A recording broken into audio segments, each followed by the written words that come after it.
சித்தர்கள் அருளால தொடர்ந்து பல பதிவுகள்ல நிறைய மருந்துகள், மருத்துவ குறிப்புகளை பத்தி நம்ம பார்த்துட்டு இருக்கோம். இப்போ இந்த பதிவுல நம்ம என்ன பார்க்க போறோம்னா, நிறைய விஷயங்கள் எல்லா நோய்களுக்கும் எல்லாருக்குமே வர மாதிரி இருக்கு. அதாவது இது அடல்ட்ஸ்க்கு தானே வரணும், இது ஏன் லேடிஸ்க்கு வந்துச்சு, குழந்தைகளுக்கு ஏன் வந்தது அப்படின்ற மாதிரி சில விஷயங்கள், சில நோய்கள். இப்போ எல்லாருக்குமே எல்லா வகையான நோய்களும் வருதுன்னா அதற்கு காரணம் என்ன நம்ம தெரிஞ்சுக்கலாம். இப்போ உதாரணத்துக்கு ஆல்கஹால் கன்சியூம் பண்ணுறோன்னு வச்சுக்கோங்க. ஸோ ஆல்கஹால் கன்சியூம் பண்ணுறவங்களுக்கு வரக்கூடிய சிம்டம்ஸ் லேடிஸ்க்கும் வருது, குழந்தைகளுக்கும் வருது, ஆல்கஹால் கன்சியூம் பண்ணாத நபர்களுக்குமே வருது. அப்படின்னா எங்கெங்க இந்த தவறு நடக்குது, ஏன் இந்த நோய்கள் நம்ம தினம்தோறும் நம்மளுடைய உணவு முறைகள்ல ஆல்கஹாலை விட மோசமான உணவுகள் உள்ள போயிட்டு இருக்கு. இது சித்த மருத்துவ கண்ணோட்டத்தோடு நம்ம பார்க்கும் பொழுது உடலின் வாதம், பித்தம், கபம் 3 தோடத்தையுமே நமக்கு சமநிலையை இழக்க செய்யுது அப்படின்னு சொல்லலாம். இப்போ உதாரணத்துக்கு ஆல்கஹாலை விட ஆபத்தான வாதத்தின் சமநிலையை குலைக்கக்கூடிய உணவுகள் என்ன? அப்போ இதெல்லாம் சாப்பிட்டா நமக்கு வாதம் அதிகரிச்சு இந்த நோய்கள் எல்லாம் வரும். இந்த மாதிரியான விஷயங்கள் நிறைய பேருக்கு பார்த்தோம்னா குடல் பகுதியில் அல்சர் இருக்கிறத நம்ம பார்க்குறோம். குடல் அல்சர் இது எதனாலங்க ஏற்படுது? இன்ஃப்ளமேஷன் அப்படின்னு சொல்றோம், லீக்கி கட் அப்படின்னு சொல்றது. லீக்கி கட்லாம் இன்னைக்கு பெரும்பாலும் நிறைய பேருக்கு இருக்கு. ஸோ குடல் பகுதியில் அங்கங்க நமக்கு என்ன ஆகும்னா பிளட் லீக் ஆக ஆரம்பிச்சிடும். ஸோ ஐபிஎஸ் மாதிரியான சிம்டம்ஸ் இது எல்லாமே குடிச்சு உன் குடல் வெந்து போச்சா அப்படின்னு நம்ம கேட்குறோம் இல்லைங்களா?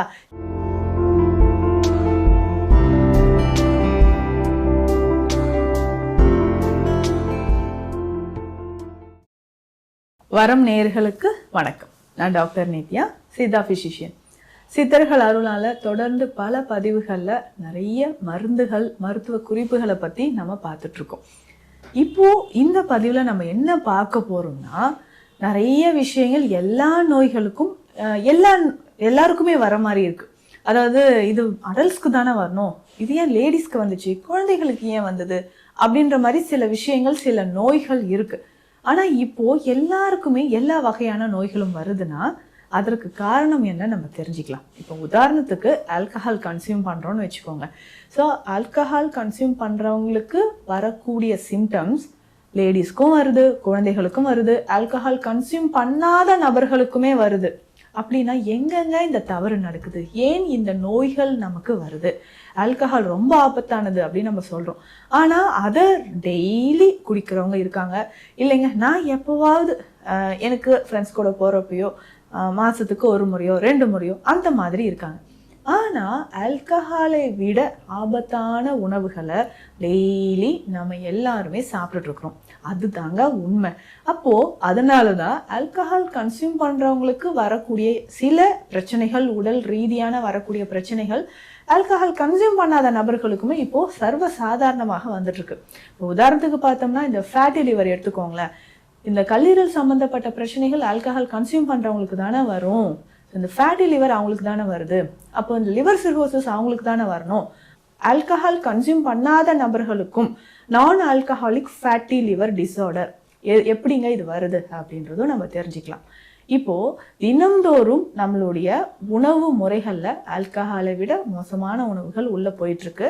இது சித்த மருத்துவ கண்ணோட்டத்தோடு நம்ம பார்க்கும் பொழுது உடலின் வாதம், பித்தம், கபம் 3 தோடத்தையுமே நமக்கு சமநிலையை இழக்க செய்யுது அப்படின்னு சொல்லலாம். இப்போ உதாரணத்துக்கு ஆல்கஹாலை விட ஆபத்தான வாதத்தின் சமநிலையை குலைக்கக்கூடிய உணவுகள் என்ன? அப்போ இதெல்லாம் சாப்பிட்டா நமக்கு வாதம் அதிகரிச்சு இந்த நோய்கள் எல்லாம் வருதா அப்படின்னா நிச்சயமாக. ஸோ அதிகமாக நம்ம கிட்ஸுக்கு வாங்கி கொடுக்குற உணவுல இருந்தே வருவோம். ஸோ சிப்ஸ் வாங்கி கொடுக்குறோம், இல்லை அதிகமான ஐஸ்கிரீம்ஸு, மில்க் ஷேக்ஸ் எல்லாம் கொடுக்குறோம், ஃப்ரோசன் டயட் எடுத்துக்கிறோம், ரிஃபைன்ட் ஆயிலில் யூஸ் பண்ண, அதுக்கப்புறம் ரிஃபைன் ஃப்ளோர், இந்த மைதாவில் செய்யப்பட்ட உணவுகள். இந்த உணவுகள் எல்லாமே வாதத்தை சீர்குலைக்கக்கூடியது அப்படின்னு சொல்லலாம். ஸோ வாதம் நார்மலாக நம்ம உடல்ல இருக்கணும்னா உடலோட இயக்கமும் சரியா இருக்கணும் இல்லைங்களா? அப்போ இந்த மாதிரியான ஜங்க் ஃபுட்ஸ் நீங்க தொடர்ந்து எடுத்துக்கிட்டே வரீங்க. இது எல்லாமே நம்ம ஆல்கஹால் கன்சியூம் பண்றவங்களுக்கு வரக்கூடிய நோய் மாதிரியே தான் உடல்லையும் நோயை ஏற்படுத்துது அப்படின்னு சொல்லலாம். அதே மாதிரி பித்தத்தை அதிகரித்து நம்ம உடல்ல மோசமான விளைவுகளை ஏற்படுத்தக்கூடிய உணவுகள் அப்படின்னு பார்த்தோம்னா நல்ல ஸ்பைசியா, காரமா, மசாலாக்கள் சேர்த்த உணவுகள், சால்ட் கண்டென்ட் அதிகமாக இருக்கக்கூடிய உணவுகள், ஸோ இந்த நூடுல்ஸாக இருக்கட்டும், பாஸ்தாவாக இருக்கட்டும், அதில் கொடுக்கக்கூடிய அந்த மசாலா ஐட்டம்ஸ் அதில் என்ன தான் இருக்கோ அந்த டேஸ்ட் வந்து எல்லாருமே அடிக்ட் ஆகிடுவாங்க. ஸோ வீட்டில் இருக்கவங்க எல்லாரும் வந்து என்ஜாய் பண்ணி சாப்பிட்டுட்ருக்குறோம். ஆனால் அது நம்ம கல்லீரலுக்கு அதிகமான பாதிப்பை ஏற்படுத்தி பித்தத்தையும் சீர்குலைக்குது அப்படின்னு சொல்லலாம். இந்த போர்ஷனில் தான் நம்ம என்ன கவனிக்கணும்னா, பித்தத்தை சீர்குலைக்குதுன்னா கல்லீரலை பாதிக்குது. அப்போ எனக்கு எப்படி டாக்டர் ஃபேட்டி லிவர் வருதுன்னு நீங்கள் கேட்டிங்கன்னா அதற்கான விடை இதுதான்.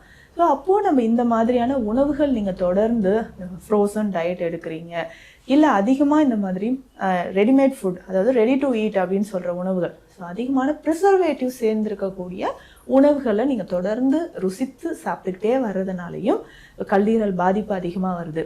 இப்போ லிவர் சிர்கோசிஸ் வர்றதுக்கும் இதில் வாய்ப்பு இருக்குது, ஜாயிண்டிஸ் வர்றதுக்கும் வாய்ப்பு இருக்குது.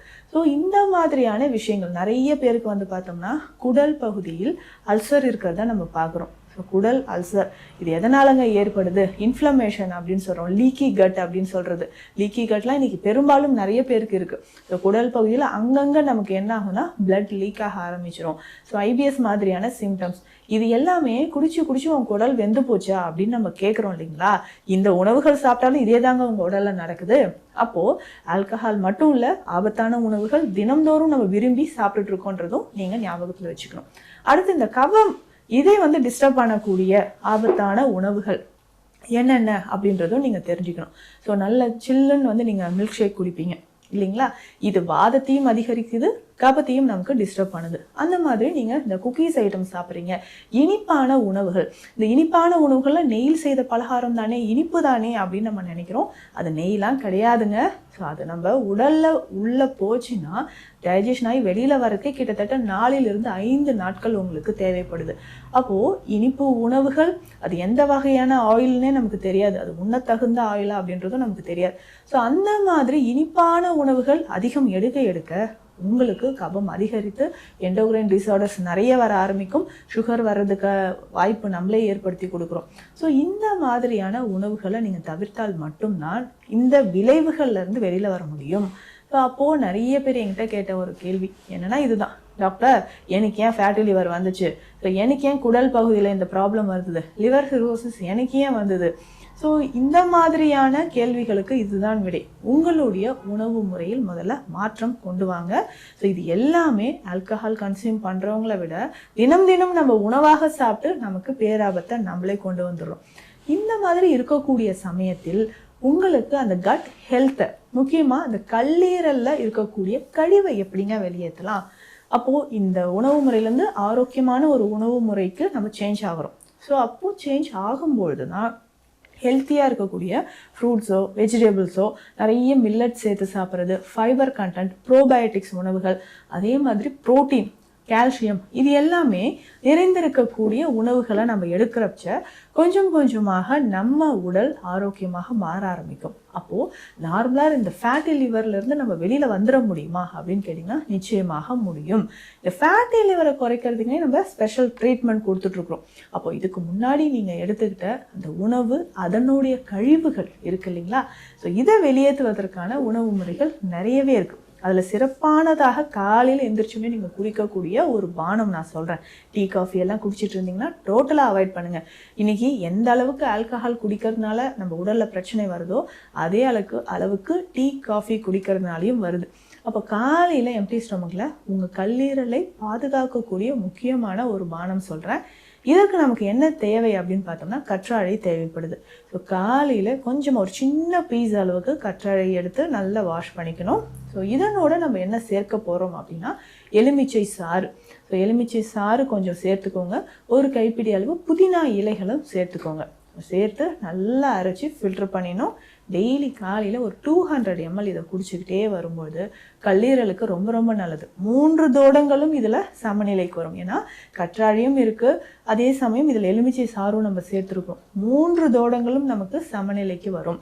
ஸோ அதிகமான இந்த மாதிரி ஜங்க் ஃபுட்ஸ் எடுக்கிறது, ஃபாஸ்ட் ஃபுட்ஸ் எடுக்கிறது, இந்த மாதிரியான விஷயங்கள் நீங்கள் சாப்பிட்டு உங்கள் உடல் நலத்தை நீங்கள் கெடுத்துட்டு இருந்தீங்கன்னா இந்த ஜூஸ் ரெகுலராக ஒரு 48 days கொடுங்க. இதை தாண்டி நம்ம சித்த மருத்துவத்திலும் இருக்கக்கூடிய நிறைய மருந்துகள் இருக்குது. ஏன்னா நிறைய பேர் நம்மக்கிட்ட ட்ரீட்மெண்ட்டுக்கு எதுக்கு வராங்க, டாக்டர் இவ்வளோ நாள் ஆல்கஹால் எடுத்துட்டேன், எனக்கு பயமாக இருக்குது, ஏஜ் ஒரு 45 ஆயிடுச்சு, இதுக்கப்புறம் நான் வந்து கரெக்டாக என் பாடியை ஹெல்த்தை மெயின்டைன் பண்ணணும் அப்படின்னு சொன்னால் ஃபஸ்ட்டு நம்ம டாக்ஸின்ஸ் ரிமூவ் பண்ணுறதுக்கு தான் மெடிசன் கொடுப்போம். அதில் பெஸ்ட்டாக வந்து பார்த்தோம்னா நெல்லி கற்பம் ரொம்ப ரொம்ப சிறந்தது. அதே மாதிரி தான் கரிசாலை கற்பம் கொடுக்குறோம். ஸோ கற்பம் மருந்துகள் எல்லாமே உங்கள் உடல் நலத்தையும் ஆரோக்கியத்தையும் பாதுகாக்குது அப்படின்னு சொல்லலாம். ஸோ இன்றையிலிருந்தே இந்த மாற்றத்தை நீங்கள் கொண்டு வாங்க, ஆரோக்கியமாக வாழலாம். மேலும் சித்த மருத்துவம் தொடர்பான மருத்துவ ஆலோசனைகளுக்கு ஸ்க்ரீனில் இருக்கிற நம்பருக்கு காண்டாக்ட் பண்ணுங்கள். நன்றி.